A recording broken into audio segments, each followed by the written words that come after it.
Hey, stop what you're doing right now because what I'm about to share with you could be the most important 4 minutes of health information you'll hear this year. And I say that not to be dramatic, but because most doctors, including many oncologists, are still not telling their patients over 50 about this. Not because they don't know, but because it doesn't come in a pill bottle. I'm Dr. William Lee, vascular biologist, cancer researcher, and author, and I've spent over 25 years studying what actually prevents cancer at the cellular level. And what I found, confirmed by a landmark 2022 study from Harvard's T.H. Chan School of Public Health, following over 116,000 adults for 28 years, is that one specific category of daily habits reduces overall cancer risk by up to 61% in adults over 50. 61%. That's not a supplement. That's not chemotherapy. That's lifestyle. And today I'm going to break down the 5 most powerful components of that habit, ranked from helpful to absolutely transformational, so that by the end of this video, you'll know exactly what to start doing tomorrow morning. Now, I want to tease something for you right now because number 1 on this list is something 90% of people over 60 are doing completely wrong, and the science suggests that fixing it could cut your cancer risk nearly in half on its own. So do not skip ahead. Watch this to the end because the order matters. Each habit builds on the last. But before we dive in, I want to ask you something personally.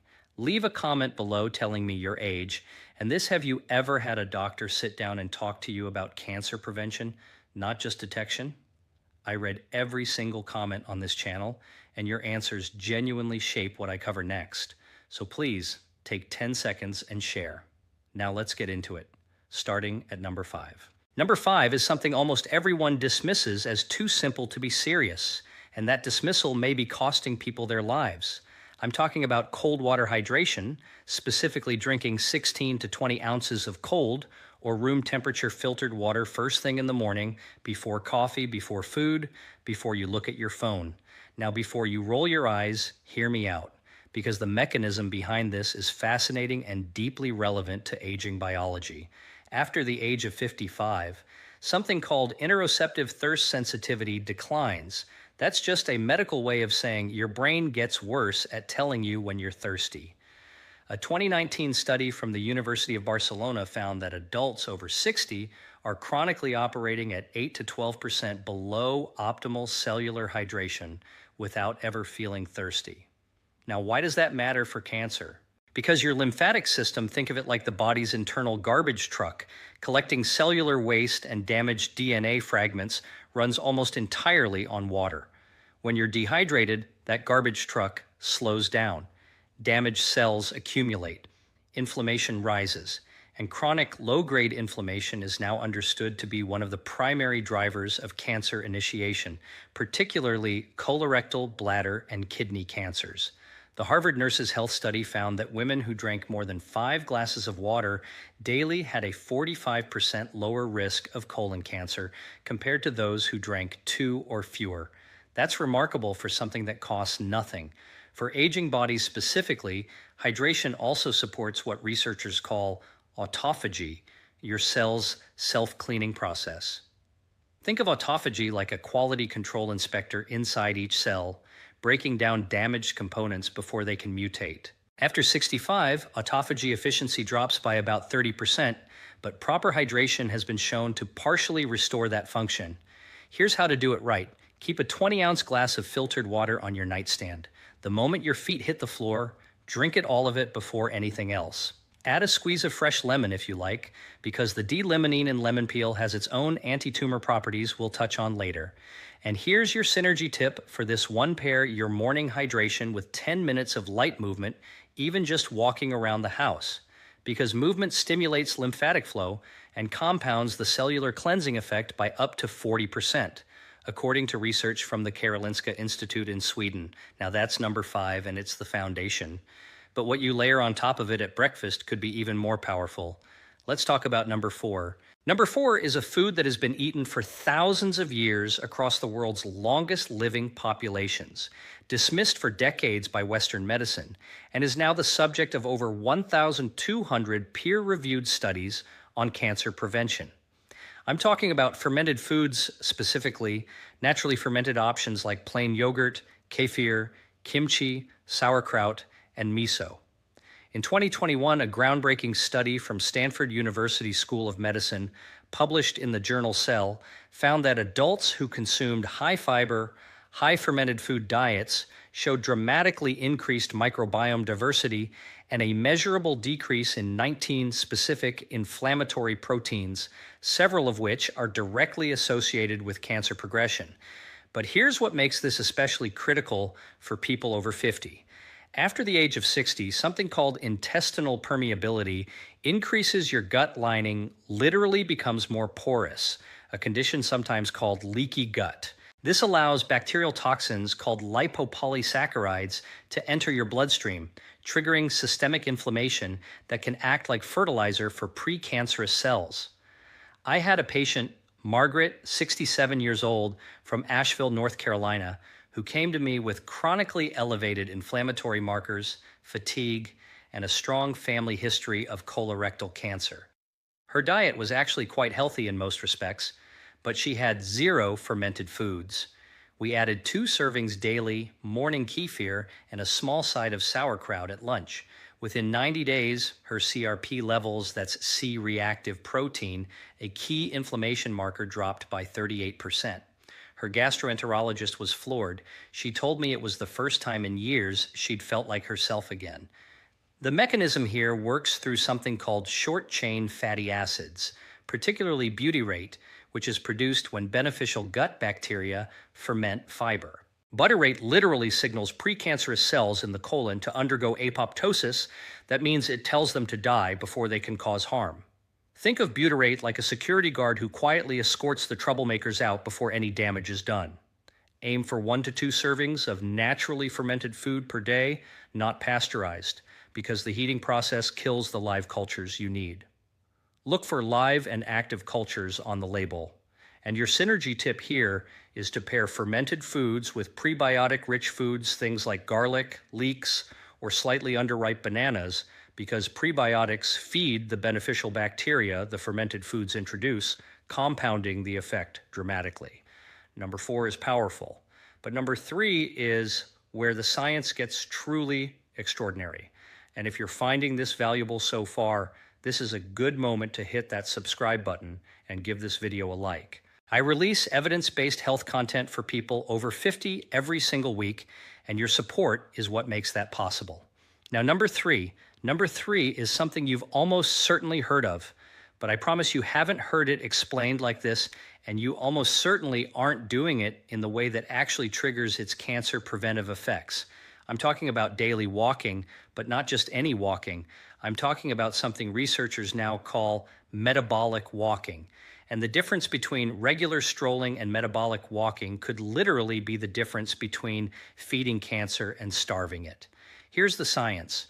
Your body runs on 2 primary fuel systems, glucose and oxygen. Cancer cells, due to a quirk in their metabolism first described by biochemist Otto Warburg in 1931 and now confirmed by hundreds of subsequent studies, are almost exclusively dependent on glucose.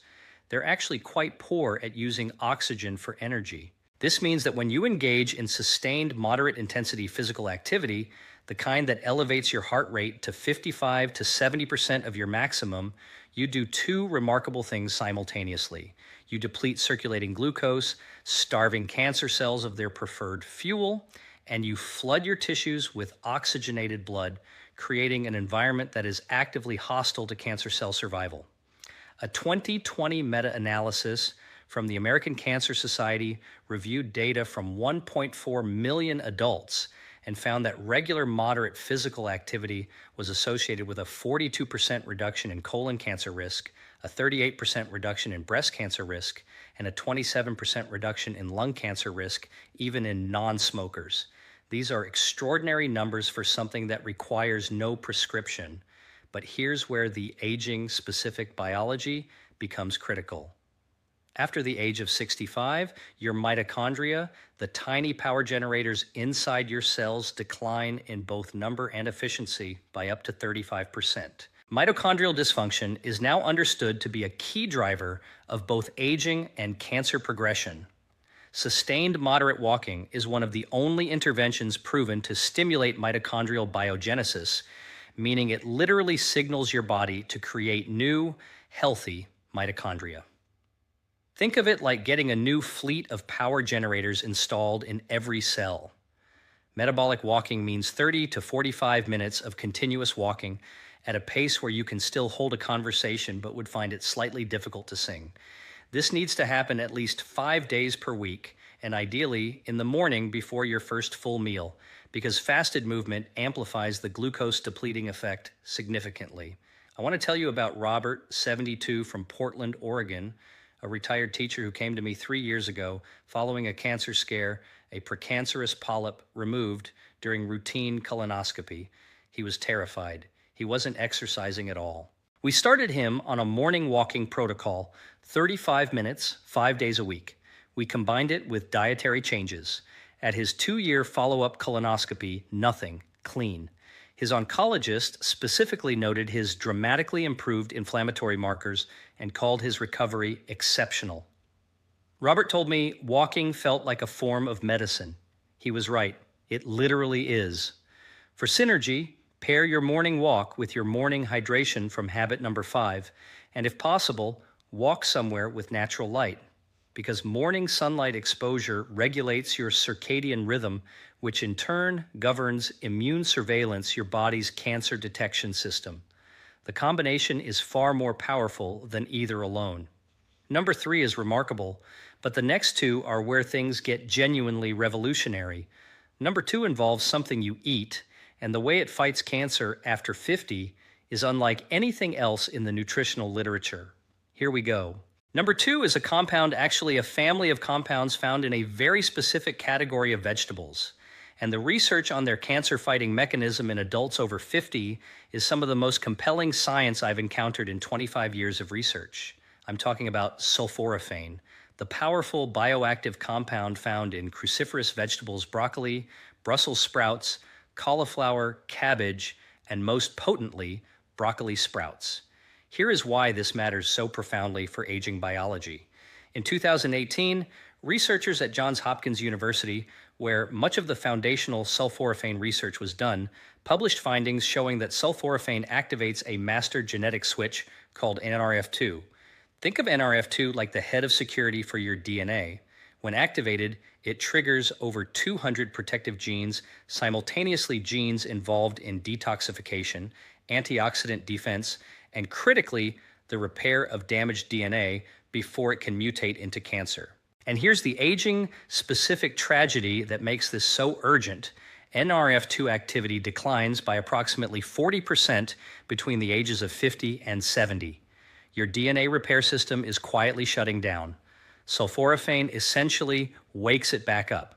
A landmark study from the University of Illinois found that regular consumption of sulforaphane-rich foods was associated with a 52% reduction in bladder cancer risk, a 41% reduction in prostate cancer incidence, and significant reductions in breast and lung cancer markers. And perhaps most remarkably, a study from the Roswell Park Comprehensive Cancer Center found that sulforaphane actually targets cancer stem cells, the particularly dangerous cells that conventional chemotherapy often fails to eliminate and that are responsible for cancer recurrence. Think of cancer stem cells as the generals of an army. You can wipe out the soldiers, but if the generals survive, they'll rebuild. Sulforaphane goes after the generals. Now here's the preparation detail that most people get completely wrong. Sulforaphane isn't actually present in broccoli in its active form. It's created through a chemical reaction when you chew or chop the vegetable, activating an enzyme called myrosinase. But here's the critical issue. Cooking above 140 degrees Fahrenheit destroys myrosinase, which means fully cooked broccoli delivers very little active sulforaphane. The optimal preparation method is to chop or lightly crush your broccoli or sprouts and let it sit for 40 minutes before consuming or lightly steaming. This allows the myrosinase reaction to complete. Then steam for no more than 3 to 4 minutes. Raw broccoli sprouts require no cooking and deliver up to 50 times more sulforaphane per gram than mature broccoli florets. Aim for half a cup of raw broccoli sprouts daily or 1 full cup of lightly prepared broccoli. Your synergy tip here is crucial: pair your cruciferous vegetables with a small amount of raw mustard seed powder or raw radish. Both are independently rich in active myrosinus, and adding them to cooked cruciferous vegetables effectively restores the enzyme activity that cooking destroyed, increasing sulforaphane bioavailability by up to fourfold, according to research from the Institute of Food Research in Norwich. This is number 2, and it is powerful. But what I'm about to tell you for number 1, the single most impactful daily habit for cancer prevention after 50, this is what the research has been quietly building toward and what most preventive health conversations never reach. This is the one, number 1. Number 1 is sleep.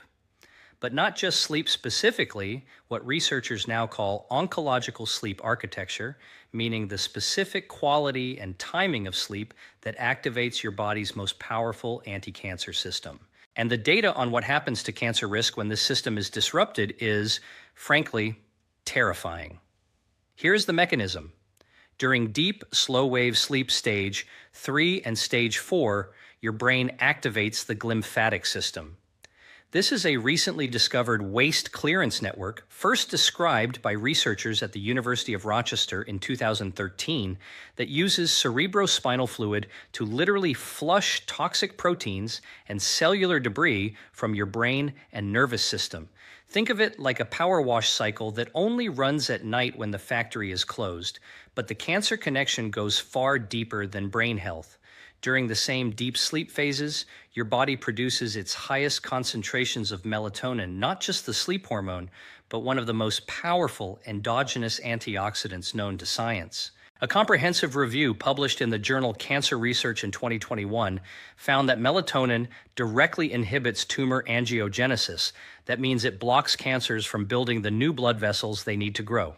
It also stimulates natural killer cells, the frontline soldiers of your immune system, whose specific job is to identify and destroy cancer cells before they establish themselves. And here's the devastating aging statistic: melatonin production declines by up to 70% between the ages of 40 and 70. Most people over 65 produce almost negligible amounts during sleep. Your most powerful internal anti-cancer mechanism is running at a fraction of its capacity. A 2019 study from the International Agency for Research on Cancer classified night shift work, which chronically disrupts sleep architecture as a probable human carcinogen, not a risk factor, a carcinogen, the same category as certain pesticides and industrial chemicals. That's how serious disrupted sleep is for cancer risk.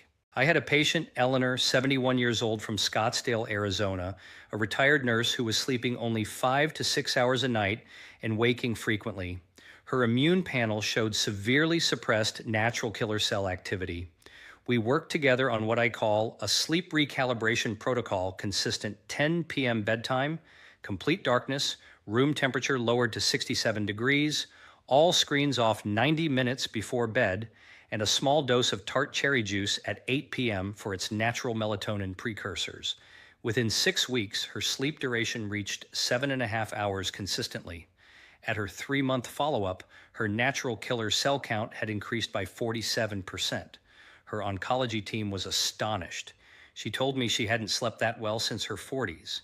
The research is clear. Adults over 60 who consistently sleep 7 to 8.5 hours per night in proper dark, cool environments have cancer mortality rates up to 48% lower than those sleeping under 6 hours, according to a 20-year cohort study from the University of California, San Diego. This is not a minor variable. This is the master switch. To optimize your sleep for cancer protection, do these things without negotiation. Set a consistent bedtime and wake time. Even on weekends, your circadian rhythm does not take days off. Make your room completely dark. Even small amounts of light suppress melatonin production. Cool your room to between 65 and 68 degrees Fahrenheit. And avoid eating within 3 hours of sleep, because digestion competes with the cellular repair work your body needs to prioritize overnight. Your synergy tip for sleep: combine your sleep optimization with daily morning sunlight exposure from habit number 3, because morning light anchors your circadian rhythm and directly increases your evening melatonin output. The two habits, working together, create a biological environment in which cancer struggles to take hold. All of the studies referenced throughout this video are linked in the description below. I encourage you to read them, share them with your doctor, and ask the questions that your appointments often don't leave time for. Here's what I want you to hear as we close. You are not too old for prevention. The science does not have an age limit. Whether you are 55 or 85, whether you've had a cancer scare or never given it a thought, your body retains a remarkable capacity to heal, to defend, and to regenerate when you give it what it needs. These 5 habits: morning hydration, daily fermented foods, metabolic walking, sulforaphane-rich cruciferous vegetables, and restorative sleep, are not exotic protocols. They are the conditions your biology was designed to thrive in. They cost almost nothing. They require no prescription, and every single morning you get a fresh opportunity to begin. Your independence, your quality of life, your ability to be present for the people you love, that is worth 30 minutes of walking, a glass of water, and a bedtime. Don't let anyone tell you it's too late. The research says otherwise, and so do I. If this video helped you, please subscribe to this channel and share it with someone you care about. Every week, we go this deep into the science of aging well, and your support makes that work possible. And now I want to hear from you. Which of these 5 habits are you starting first? And what has been your biggest barrier to good sleep? Leave your answer in the comments. I read every single one.